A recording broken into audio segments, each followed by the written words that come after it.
Savais-tu qu'une étude de grande envergure a démontré que les traumatismes vécus durant l'enfance sont directement liés à l'apparition de troubles comme le TDAH, l'anxiété, la dépression, des douleurs chroniques puis d'autres troubles de santé encore? Cette étude-là, c'est le ACE Study.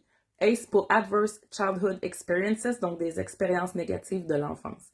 Elle a été menée entre 1995 et 1997 aux États-Unis. Il y a 17 337 adultes qui ont participé, puis les résultats ont mis en lumière quelque chose de majeur.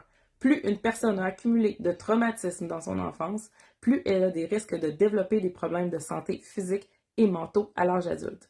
Puis là, quand on parle de trauma, on parle pas juste d'abus physiques ou sexuels ou d'événements dramatiques évidents là, comme la perte d'un parent ou de la violence domestique.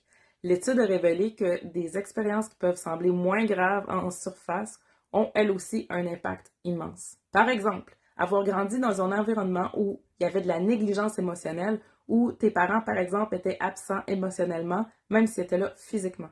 Le fait d'avoir eu des parents très critiques qui minimisaient tes émotions ou qui t'ont appris que tes besoins te dérangeaient. Le fait de vivre dans un climat familial instable avec des conflits constants, de la tension à la maison, même sans violence physique. Ça peut aussi avoir un parent dépressif, anxieux avec une dépendance qui le rendait imprévisible ou encore avoir dû jouer un rôle d'adulte trop tôt en prenant soin des autres au lieu d'être pris en charge. Donc, en gros, le traumatisme, c'est pas l'événement lui-même, mais la blessure intérieure qu'il engendre. Cette blessure-là se forme particulièrement lorsque, après une expérience douloureuse, l'enfant se retrouve seul, sans le soutien rassurant d'une présence bienveillante. C'est la solitude émotionnelle face à la souffrance qui cristallise le traumatisme qui va affecter, à long terme, tout l'équilibre du corps et de l'esprit. Ces expériences-là peuvent sembler banales comparées à des traumas plus évidents, mais leur effet sur le corps et l'esprit est tout aussi puissant. Parce que des petits traumas à répétition, qui ne sont pas suivis d'un moment de reconnexion, peuvent mener à du stress chronique, donc à des traumas, puis ça affecte directement le système nerveux. Quand tu grandis dans un environnement imprévisible ou insécurisant, ton corps apprend à rester en état d'alerte constant.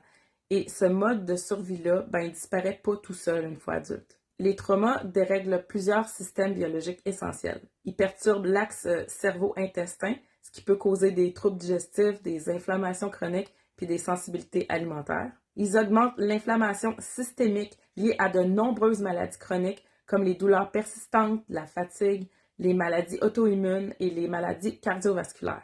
Il dérègle la production d'hormones comme le cortisol, la sérotonine puis la dopamine, puis ça impacte l'humeur, l'énergie puis la capacité à gérer le stress. Ça peut rendre le corps hypersensible aux variations hormonales, ce qui explique pourquoi certaines femmes souffrent intensément de SPM ou de syndrome d'ovaire polycystique ou encore de déséquilibre thyroïdien.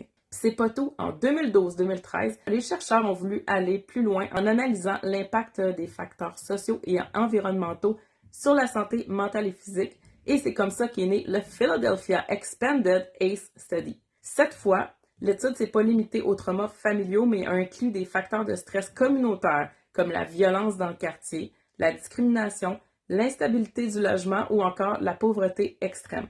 Les résultats ont révélé que ces facteurs environnementaux-là ont un impact tout aussi profond sur la santé mentale et physique que les expériences traumatisantes vécues dans le nid familial. Mais il y a une bonne nouvelle, c'est que c'est pas une fatalité. Grâce à la neuroplasticité, le cerveau et le système nerveux peuvent se reprogrammer. Puis contrairement à ce qu'on croit souvent, on n'a pas besoin de revisiter tous ces souvenirs douloureux-là pour guérir, parce qu'en plus, il y en a pour lesquels on n'a pas de souvenirs en plus, parce qu'on était trop jeunes. Donc les traumas sont pas juste dans la tête, ils sont aussi stockés dans le corps.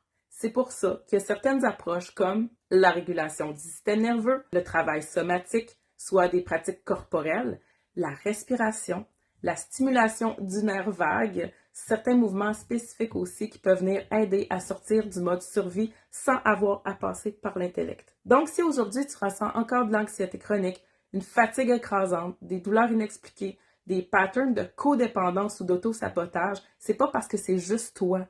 C'est parce que ton corps a peut-être appris à survivre d'une manière qui te sert plus aujourd'hui. Si tu veux en savoir plus, je t'invite à aller voir en commentaire ici en bas.